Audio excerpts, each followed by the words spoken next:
अस्सलाम वालेकुम प्यारा ॿारो, welcome to my YouTube channel. पुट अॼु असांजे जेको आहे फस्ट डे क्लास में हिकु ॿी वीडियो करण वारा आहियूं जंहिंजो नालो आहे एंजाइम इनहिबिशन। ठीकु आहे, हाणे एंजाइम इनहिबिशन आहे छा इहो असां अॼु पढ़ंदासीं ऐं उन जेको एंजाइम इनहिबिशन जी टाइप पढ़ंदासीं। असां कहिड़ियूं कहिड़ियूं हूंदियूं आहिनि उन्हनि खे बि ॾिसंदासीं। शुरू कयो था अॼु असांजी वीडियो। पुट हाणे ॾिसो, कॾहिं कॾहिं ईअं थींदो आहे त असांजा एंजाइम जेके आहिनि पुट उहे वर्क प्रॉपरली कोन कंदा आहिनि, या ईअं खणी चओ त सिस्टम जेको आहे बॉडी उहा चाहे थी त एंजाइम जेको आहे न पंहिंजी एक्टिविटी खे छा कनि, घटि कनि। छो जो हुननि जी जेके प्रोडक्ट्स आहिनि न उन्हनि जी वधीक असांखे ज़रूरत कोन्हे। ठीकु आहे, इन कंडीशन खे जंहिंमें एंजाइम पंहिंजी एक्टिविटी खे घटि करे, ठीकु आहे, रिलेटेड प्रोसेस खे या एंजाइम पंहिंजे प्रोडक्शन खे घटि करे, या ईअं चओ त एंजाइम पंहिंजी एक्टिविटी खे घटि करे, इन खे असां चवंदा आहियूं एंजाइम इनहिबिशन। छा चयोसीं पुट? Enzyme inhibition. हाणे ॾिसो, एंजाइम इनहिबिशन जूं असां वटि अचनि थियूं टे टाइप्स। घणियूं टाइप्स अचनि पुट? टे टाइप्स। पहिरियों जेको अचे थो जंहिंखे असां चऊं था कॉम्पिटेटिव इनहिबिशन, ॿियो अचे थो जंहिंखे असां चऊं था नॉन कॉम्पिटेटिव इनहिबिशन, टियों जेको अचे थो उनखे असां चऊं था अनकॉम्पिटेटिव इनहिबिशन। छा था चऊं? Competitive inhibition. सफ़ा सवलो आहे, हीअ टॉपिक ईज़ी आहे, इनखे पाण ॾिसी था वठूं त कीअं थींदो आहे कमु। पुट हिन टॉपिक में सभ खां पहिरीं त असांखे ख़बर हुअणु खपे त सबस्टेंस जेके डिक्रीज़ कंदा आहिनि एक्टिविटी एंजाइम जी, उन्हनि खे असां छा चवंदा आहियूं? उन्हनि खे असां चवंदा आहियूं इनहिबिटर। जीअं त असां कैरेक्टरिस्टिक्स में ऑलरेडी पढ़ी आहे। इनहिबिटर्स असांजा कमु करे सघनि था या त डायरेक्टली एंजाइम सां कंबाइन थी करे, या त रिएक्ट कनि पंहिंजे एक्टिवेटर सां, या त एक्टिवेटर्स जेको आहे सो असांजे जेको आहे सो अवेलेबल न हुजनि असांजे एंजाइम जे लाइ, त जीअं हू एक्टिवेट थी सघनि या उन्हनि जी एक्टिवेशन जे लाइ। ॾिसो, सभ खां पहिरियों जेको टाइप अचे थो उनखे असां चयोसीं कॉम्पिटेटिव इनहिबिटर्स। पुट कॉम्पिटेटिव इनहिबिटर्स कहिड़ा इनहिबिटर हूंदा आहिनि? अहिड़ा इनहिबिटर्स मॉलिक्यूल्स जेके असांजा बिल्कुलु सेम हूंदा आहिनि, सिमिलर हूंदा आहिनि सबस्ट्रेट जहिड़ा, ऐं उहे बाइंड थी वेंदा आहिनि एक्टिव साइट सां। छाजी जाइ ते पुट? ओरिजिनल सबस्ट्रेट जी जाइ ते। इन कंडीशन खे असां चयोसीं कॉम्पिटेटिव इनहिबिटर्स। हाणे ई छा था कनि पुट? ही ब्लॉक कनि था एक्टिव साइट जेका एक्चुअल सबस्ट्रेट जी आहे उनखे। इन में मिसाल असां वटि अचे थो कहिड़ो? पेनिसिलिन। पेनिसिलिन खे असां चवंदासीं कॉम्पिटेटिव इनहिबिटर। ठीकु आहे। अच्छा, हीअ MCQs पहिरीं जेको आहे सो MD गेट में पुट अची चुको आहे त असां जेको आहे कॉम्पिटेटिव इनहिबिटर कहिड़ो आहे। ठीकु आहे। अच्छा, उन खां पोइ पुट हीअ जेको आहे सो कॉम्पिटेटिव इनहिबिटर उहो हूंदो आहे जेको छा कंदो आहे? ब्लॉक कंदो आहे एंजाइम खे, जेको रिस्पॉन्सिबल हूंदो आहे त छा ठाहे? असांजी कंस्ट्रक्ट करे बैक्टीरिया जी सेल वॉल। हाणे हीअ वारो जेको आहे बैक्टीरिया जी सेल वॉल ठाहिण वारी एक्टिव साइट खे छा थो करे? ब्लॉक थो करे। ठीकु आहे, त बैक्टीरिया जी सेल वॉल कोन ठहंदी, त बैक्टीरिया जेको आहे सो सर्वाइव कोन करे सघंदो तव्हांजी बॉडी में। अच्छा, जेकॾहिं इहा इनहिबिशन जेको आहे सो रिवर्सिबल आहे, इन में जेको आहे सो ओवरकम अचण खां पोइ छा थो करे सघे? इंक्रीज़ करे सघे थो असांजे कंसंट्रेशन खे। छाजी? सबस्ट्रेट जी कंसंट्रेशन। फ़िलहाल त ब्लैक पियो करे, पर ॿाहिरि आहे सबस्ट्रेट अचे पियो थो, उहो त स्टोर पियो थिए न पुट। So that as the active site becomes available, जीअं असांजे लाइ एक्टिव साइट थींदी आहे, मौजूदु हूंदी आहे, त जीअं सबस्ट्रेट जेको आहे सो वधीक असांजे प्रोडक्ट में कन्वर्ट थी सघे। पर हीअ छा कंदो आहे? हीअ छा कंदो आहे? इनहिबिटर मॉलिक्यूल असांजा राउंड हूंदा आहिनि। ठीकु आहे, त हीअ जेको आहे एंट्री जेका हूंदी आहे न असांजी सबस्ट्रेट जी, उन में अचण खां हिनखे छा कंदा आहिनि? ब्लॉक करे छॾंदा आहिनि, त असांजी वधीक प्रोडक्ट ठही न सघंदी। इहो हुयो असांजो इनहिबिटर कहिड़ो? कॉम्पिटेटिव। हाणे ॾिसो, इनहिबिटर कॉम्पिटेटिव इनहिबिटर हीअं हूंदो आहे न, हीअ असां वटि अची वियो एंजाइम। ठीकु आहे। हाणे हीअ अची वियो असांजो सबस्ट्रेट। ठीकु आहे। हाणे सबस्ट्रेट हेॾा अचणु पियो चाहे, पर हिते असांजो अची वियो इनहिबिटर जेको बिल्कुलु हुनजे एग्ज़ैक्ट कॉपी आहे, ऐं हिते जी ब्लॉक करे छॾी। हाणे सबस्ट्रेट जेकॾहिं हिन में बाइंड थियणु चाहींदो बि त कोन थो थी सघे, छो जो हिन वटि ऑलरेडी कहिड़ो अची वियो आहे? कॉम्पिटेटिव असांजो इनहिबिटर ऑलरेडी अची वियो आहे, मौजूदु हिन में वेही वियो आहे, या हिन में फिक्स थी वियो आहे। छा में? असांजी एक्टिव साइड में, त असांजे लाइ वधीक प्रोडक्ट कोन ठहंदी। ठीकु आहे। नंबर 2 पुट नंबर 2 असांजो अचे थो नॉन कॉम्पिटेटिव। हाणे नॉन कॉम्पिटेटिव इनहिबिशन अहिड़े क़िस्म जी इनहिबिशन आहे जंहिंमें असां जेको इनहिबिटर मॉलिक्यूल आहे पुट उहो बाइंड थींदो आहे एंजाइम जे ॿिए कंहिं साइड ते सवाइ एक्टिव साइड ते। ठीकु आहे, हीअ मॉलिक्यूल असांजा छा ॿुधाईंदा आहिनि हिनखे असांजा नॉन कॉम्पिटेटिव इनहिबिटर्स। हीअ जेके आहिनि असांजा बाइंड थींदा आहिनि, बाइंडिंग साइट हिननि जी किथे हूंदी आहे पुट, एक्टिव साइट खां परे हूंदी आहे। हिननि खे असां छा चवंदा आहियूं, एलोस्टेरिक साइट चवंदा आहियूं, जंहिंखे असां एलोस जी माना आहे अवे, ठीकु आहे, परे। उन खां पोइ हिननि जो जेको इंटरेक्शन हूंदो आहे इन जे करे छा थींदो आहे, हे एंजाइम जा जेके मॉलिक्यूल हूंदा आहिनि पंहिंजी शेप चेंज करे छॾींदा आहिनि। ठीकु आहे, हाणे रेटिंग जेका हूंदी आहे हिन जी एक्टिव साइट जी उहा छा थी वेंदी आहे पुट, अनरेस्पेक्टिव थी वेंदी आहे। सो त सबस्ट्रेट जेको आहे सो हुन में इंटर बि कोन थी सघंदो आहे ऐं लीव कोन करे सघंदो आहे। ठीकु आहे, ऐं इन जे लाइ चवंदा आहिनि एंजाइम असांजा लेस इफेक्टिव थी वेंदा आहिनि, उनमें तरीक़ा क़ाबिलियत ई कोन हूंदी छा करे सघनि, कैटालाइज़ करे सघनि, कन्वर्जन करे सघनि सबस्ट्रेट खे प्रोडक्ट में।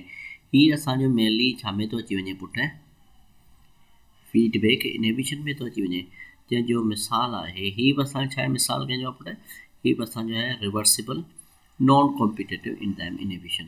ठीकु आहे, हाणे ॾिसो हिते असांजो सबस्ट्रेट अची बाइंड थियो, हिते असांजो जेको इनहिबिटर आहे हिते बि हुजे एक्टिव साइड सां बाइंड थिए, पर हीअं थिए जो हीअ असांजी अची वई एक्टिव साइड। ठीकु आहे, एंजाइम जी सही आहे पुट।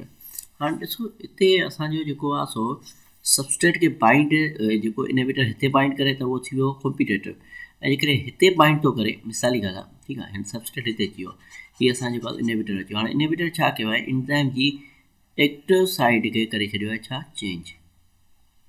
छा करे छॾी पुट, एंजाइम जी जेका एक्टिव साइट आहे उनखे हिन बिल्कुलु चेंज करे छॾियो। हाणे छा हिन में हीअ वारो सबस्ट्रेट फिक्स थी सघंदो, न कोन थी सघंदो, छो जो हिन जी एक्टिव साइट ई चेंज आहे।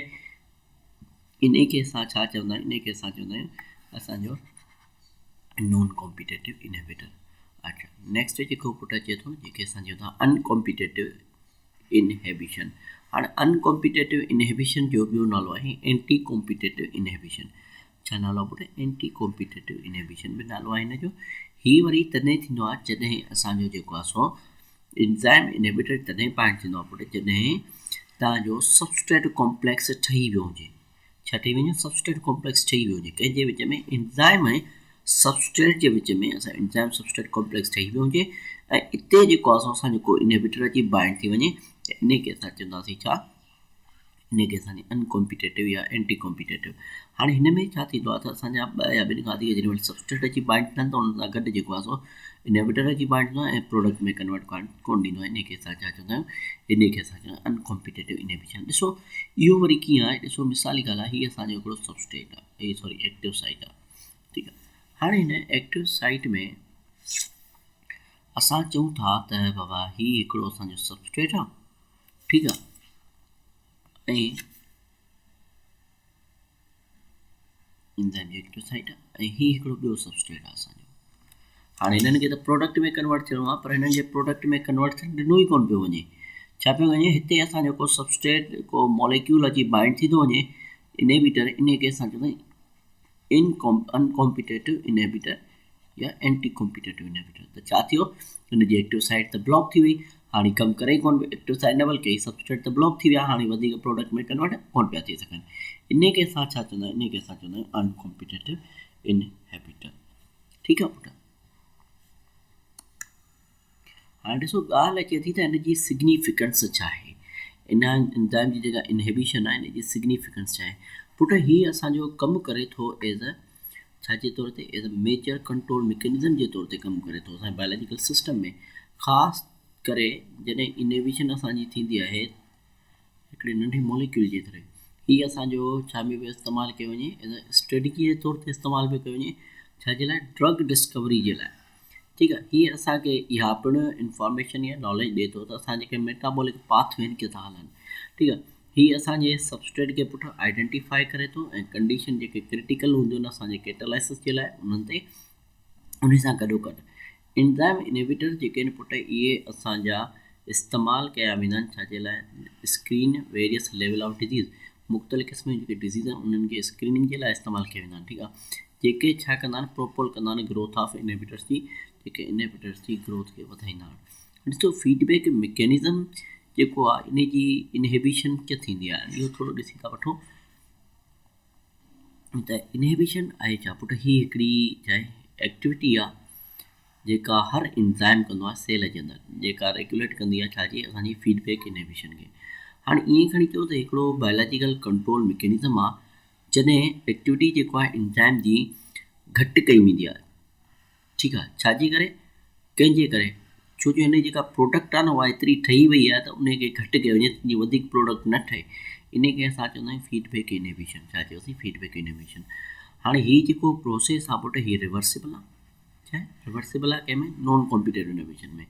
ऐं असांजो किथे थींदो आहे, हीअ थींदो आहे तक़रीबन जेॾी महिल असांजा मेटाबॉलिक रिएक्शन थींदा रहंदा आहिनि पाथवे में ओॾी महिल, ठीकु आहे। हाणे ॾिसो हीअ तक़रीबन थींदो आहे जॾहिं बि का बि प्रोडक्ट जेको आहे उनजी उनजी क्वांटिटी तमामु घणी ठही वई आहे, ठीकु आहे, हाणे उनजी वधीक ज़रूरत कोन्हे, त हीअ छा थींदो, बाइंड थी वेंदो आहे इनहिबिटर असांजो कॉम्पिटेटिवली इंज़ाइम सां, ठीकु आहे, इंज़ाइम जे एक्टिव साइड सां, ठीकु आहे। हिन जे विच में थींदा सबस्ट्रेट ऐं एक्टिव साइड जे। सबस्ट्रेट ऐं इंज़ाइम जेके आहिनि से पुट जॾहिं हिकिड़ी प्रोडक्ट ठाहे छॾंदा आहिनि त, ठीकु आहे, प्रोडक्ट जेका उहा कंज़्यूम कई वेंदी आहे त इनहिबिशन जेको आहे सो पिणु छा कंदो आहे, घटि कयो वेंदो आहे ऐं नई प्रोडक्ट ठाही वेंदी आहे। तक़रीबन जेके असांजा इंज़ाइम आहिनि उन्हनि जा जेके पाथवेज़ आहिनि उहे रेगुलेट कंहिंजी मदद सां कया वेंदा आहिनि, फीडबैक इनहिबिशन जी मदद सां कया वेंदा आहिनि। पर कुझु अहिड़ा केसिस ईंदा आहिनि जंहिंमें एंड प्रोडक्ट जेका आहे पाथवे जी बाइंड थींदी आहे असांजे एलोस्टेरिक साइड सां, ठीकु आहे, ऐं पहिरें इंज़ाइम जे अच्छा त छा थींदी या बाइंडिंग साइट जेका बाइंडिंग छा कंदी, शट डाउन करे छॾींदी आहे पाथवे जेको हूंदो आहे सो इंज़ाइम जो, त जीअं जेको आहे सो असांजे जेका वधीक प्रोडक्ट असांजी न ठही सघे, ठीकु आहे। त पुट इन तरीक़े सां असांजे लाइ जेको आहे सो इनहिबिशन वॾी कम जी शइ आहे, त जीअं असांजे जेको आहे प्रोडक्ट ठही वई आहे त उन खां वधीक असांजे लाइ का प्रोडक्ट न ठहे, ठीकु आहे। त इहो हुयो पुट अॼु जो असांजो टॉपिक, जंहिंमें असां पढ़ियोसीं फीडबैक मैकेनिज़म इनहिबिशन जो। उन खां अलावा असां पढ़ियोसीं त इनहिबिशन ऐं उन जा टाइप्स। उमेदु आहे त हीअ वीडियो तव्हांजे लाइ फ़ाइदेमंद थियो हूंदो। इंशाअल्लाह मिलंदासीं हिकु ॿी वीडियो में, तेसिताईं मूंखे ॾींदा इजाज़त। अल्लाह हाफ़िज़।